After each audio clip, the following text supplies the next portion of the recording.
थांब ना काय नाही, काय लाजान काम नाही. नाही नाही नाही. मालक आपल्याला जो ना मला घ्या आकेशला.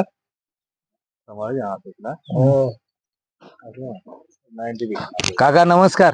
नमस्कार. तुमचं पूर्ण नाव आणि पत्ता सांगा. पोपटगाव गावी नावी आणि राहणार नावी तालुका कळवण. कळवण आणि जिल्हा नाशिक. बरोबर. आज आपण या मिरची पिकाच्या शेतामध्ये उभे आहोत. हो. तर या मिरची पिकाला काय प्रॉब्लेम झालेला होता? पेटली होती ते. पेटली होती म्हणजे पूर्ण पानं करपले होते. हो पूर्ण. आणि प्लॉट एकदम खराब झालेला होता. बरोबर. हो. सर काय अवस्था होती या मिरचीची? सर मी या मिरची पिकामध्ये आलो, जेव्हा एंट्री केली होती तेव्हा पूर्ण पाला जळून गेलेला होता आणि पूर्ण असं वळून गेलेले होते. म्हणजे मिरचीची वरती हिरवं पान वगैरे, समजा आपण पकडतो कोकडा म्हणतात, हो व्हायरस सारखा तसं आलेलं होतं या मिरचीवरती. तर शेतकऱ्यांचं म्हणणं होतं हे पाहू म्हणे खर्च करून एकदा, पण ते लोटर मारण्याच्या अवस्थेमध्ये होते. अच्छा, म्हणजे याला पूर्ण काढून टाकायचं होतं. पूर्ण काढून टाकायचं होतं त्यांना. बरोबर. आणि मग अशा अवस्थेमध्ये हे सुभाष भाऊंनी आपल्याला AWPL कंपनीचं PGPR, इको हरियाली आणि काय दिलं सर? ॲग्रो 90 दिलं. बर, त्याचं फवारणी केली का सर याला? ॲग्रो 90चे आपण त्याला वरून फवारणी दिली होती. बर. आणि खालून मुळ्यांच्या बॅक्टेरिया सुधारण्यासाठी खालून पण त्यांना सोडायला लावलं होतं. बर. आणि इको हॅरियाली आणि PGPR आपण 200 लिटर पाण्यामध्ये पूर्ण प्लॉटला सोडायला लावलं होतं. जमिनीतून सोडायला लावलं होतं त्यांना. बर. आणि त्याचा परिणाम किती दिवसात दिसला काका? ज्यावेळेस पहिला प्लॉट बघितला असेल एक 8 ते 10 दिवसामध्ये फरक दिसतोय.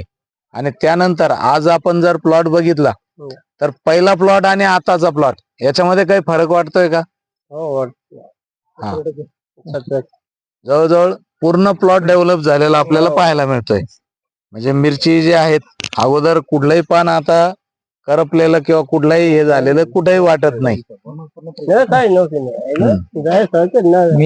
मिरची आता पूर्ण डेव्हलप झालेली दिसते, पूर्ण एकदम याच्यात होती, खराब झालेली होती. कशात पूर्ण बसलेलं. हो बरोबर. झाडांची वाढ अगोदर पाहिलाय का? पाहिले. बर, त्यावेळची अवस्था आणि आजची अवस्था फार फरक आहे. फार फरक. पहिली होती डायरेक्ट झाली. अच्छा, चांगली झाली ना एकदम. हा, म्हणजे प्लॉट काढून टाकण्याच्या अवस्थेमध्ये होता. डायरेक्ट लोटर मारा आपल्याला. बरोबर. आणि आज मात्र आपण काढून टाकू शकतो का? आज गरज वाटत नाही. एकंदरीत या प्रोडक्ट बद्दल म्हणजे आपण समाधानी आहात? हे प्रोडक्ट शेतकऱ्याने वापरलं पाहिजे असं वाटतं का तुम्हाला? बर. मग असे जे काही मिरचीचे शेतकरी आहेत ज्यांचं मिरची हे पीक आहे त्यांच्यासाठी आपला काय सल्ला राहील? त्यांनी हे प्रोडक्ट वापरावं का कसं? वापरावं. कमीत कमी अर्ध्या प्लॉटला वापरून बघावं म्हणजे त्यांना त्याच्यामध्ये फरक जाणवेल. कमीत कमी अर्धा एकर किंवा 1 एकर असेल तर त्यांनी कमीत कमी 10 ते 12 गल्ल्यांना मिरचींना आपले प्रोडक्ट AWPL कंपनीचे वापरून पाहावं. त्यांना रिझल्ट काय येतं आणि ते दुसऱ्या शेतकऱ्याला पण त्यांनी सांगावं. ओके सर, धन्यवाद सर. धन्यवाद.